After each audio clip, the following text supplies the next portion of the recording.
শুভ সকাল। প্রথমেই মেঘলা দিনের শুভেচ্ছা জানাই। তো চলো বন্ধুরা, সকাল সকাল ম্যাগি ব্রেকফাস্টে করে নিই। তোমাদের দাদা বললো আজকে ম্যাগি খাবে। তো চলো বন্ধুরা, সকলের জন্য ম্যাগি বানিয়ে নিলাম। আজ বাসি ভাত বসিয়ে দিয়েছিলাম, বাসি কাজ কমপ্লিট হয়ে গেছে আমারও। আর চলো মশলা টশলা দিয়ে সুন্দর করে ম্যাগিটা বানিয়ে নিলাম। তো চলো বন্ধুরা, ম্যাগি কমপ্লিট হয়ে গেছে। এবার আমি প্রত্যেকের জন্য বেড়ে নিচ্ছি, পরিবেশন করে নিয়ে এবার চলো সকলে খেয়ে নেব।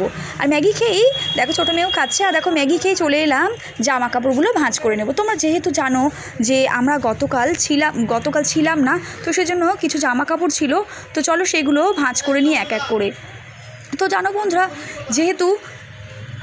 বন্ধুরা আজকে মেয়ে স্কুল যেতে পারলো না। তার কারণ হলো স্কুল ড্রেসটা একটু ভিজা ছিল বলে। তো আমি সকালবেলা শুকিয়েছি, তবুও তারপরে যেহেতু টাইমটা ওয়েস্ট হয়ে গেছে সেজন্য স্কুল যেতে আর পারলো না।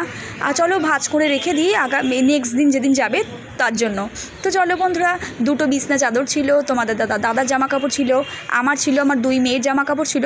তো চট করে এক এক করে সব সুন্দর করে ভাঁজ করে রেখে দিই। তো চলো বন্ধুরা, সব কাজের মধ্যে দিয়ে তোমাদের এই ভিডিও দিতে আমার খুব ভালো লাগে।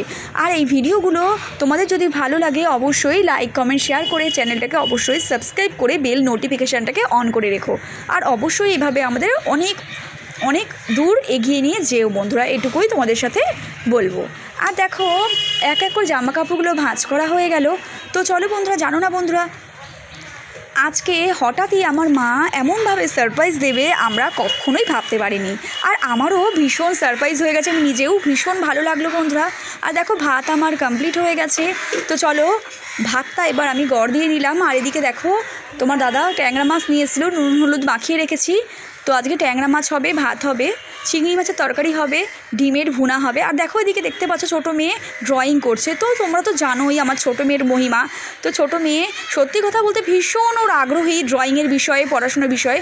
কেননা ও খুব ছোটো থেকেই একা একা খুব সুন্দর করে আঁকতে পারে, ড্রগুলো করবে এত সুন্দর। তোমাদের নিজের থেকে দেখাচ্ছি বন্ধু, দেখো ঘর আঁকছে, আঙুর ফল আঁকছে, একবার একটু দেখিয়ে দিলেই সবটা এঁকে নেয়। আর দেখো কাঁচা জামা কাপড়গুলো নিয়ে নিচ্ছে, ছাদে গিয়ে মেলে দিয়ে আসি চলো।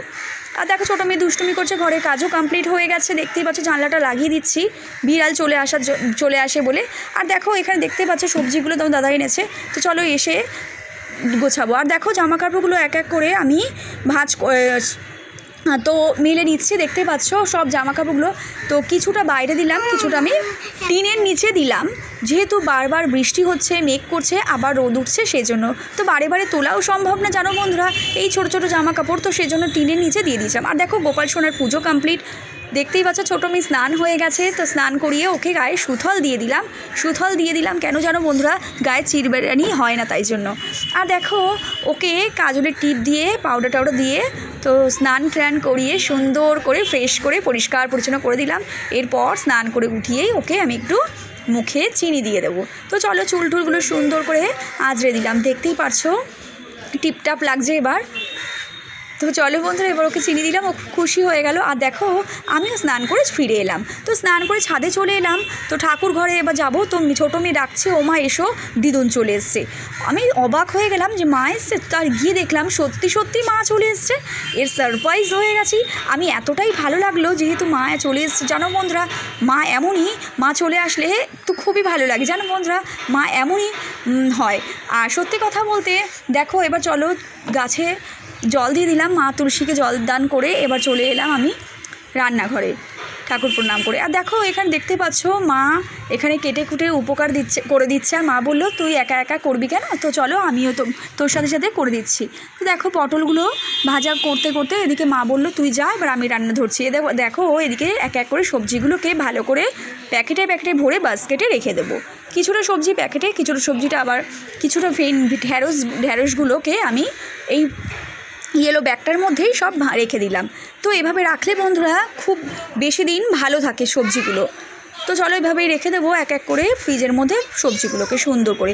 আর জানো বন্ধুরা অবশ্যই দেখো দেখতে পাচ্ছ আর লঙ্কার বোটাগুলো চট করে ছাড়িয়ে রেখে দিলাম। আর চলো আদা জিরে বেটে নেব, এটা আমি মাছে মশলা দেবো বলে। আর দেখো ভাজা কমপ্লিট হয়ে গেছে, মাছ ভাজা হচ্ছে। আর দেখো এখানে কিছুটা মাছ ছিল, আর দেখো শসা কেটে নেওয়া হয়েছে। আর এটা মশলাটা পেস্ট করে নেব আমি।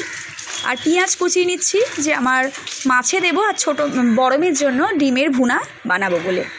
তো চলো পেঁয়াজগুলো সুন্দর করে কুচিয়ে নিলাম। আর দেখো ননস্টিক প্যানের মধ্যে পাশে বসিয়ে দিলাম। ডিমের ভুনা করবো বলে ডিমগুলোকে প্রথমে ভুজিয়া বানিয়ে নিচ্ছি। তো মাছ ভাজাও হয়ে গেছে, এদিকে দেখো মা মশলা কষাচ্ছে। তো কী সুন্দর রং বেরিয়েছে দেখতেই পাচ্ছ বন্ধুরা। আর বৃষ্টি নেমে গেছে, চলো জানলা টানলাগুলো লাগিয়ে দিই, জোরে নেমে গেছে। আর দেখো মা এখানে রান্না করছিল। আর দেখো মাছের ঝোল হয়ে যাওয়ার পর আবারও তেল দিয়ে দিলাম কড়াইতে। তো এবার দেখো মা বললো তো তেল দিয়ে দে, এবার চলো কুচনো পেঁয়াজ আর আলুটা ভাজা করে নেব ডিমের ভুনা রান্না করার জন্য। আর চলো বাস্কেটটা ফ্রিজের মধ্যে ঢুকিয়ে দিলাম। তো চলো মা আজকে জাস্ট ব্রেক থেকে মেয়েদের জন্য একটু খাবার এনেছিল। আর দেখো এখানে ডিমের ভুনা রেডি হয়ে গেছে। তো কেমন লাগছে বন্ধুরা অবশ্যই কমেন্ট করে জানাবে। আমাদের ছোটো মেয়ের বড়ো মেয়ের সকলেরই ডিমের ভুনা খেতে খুব ভালো লাগে। আর দেখো মাছের ঝোল হয়ে গেছে, খাওয়া দাওয়া করে মা বেরিয়ে পড়লো, মা চলে গেল। আর আজকে এই ছিল রান্না, দেখতেই পারছো বন্ধুরা। তো ভালো থেকো, সুস্থ থেকো সবাই।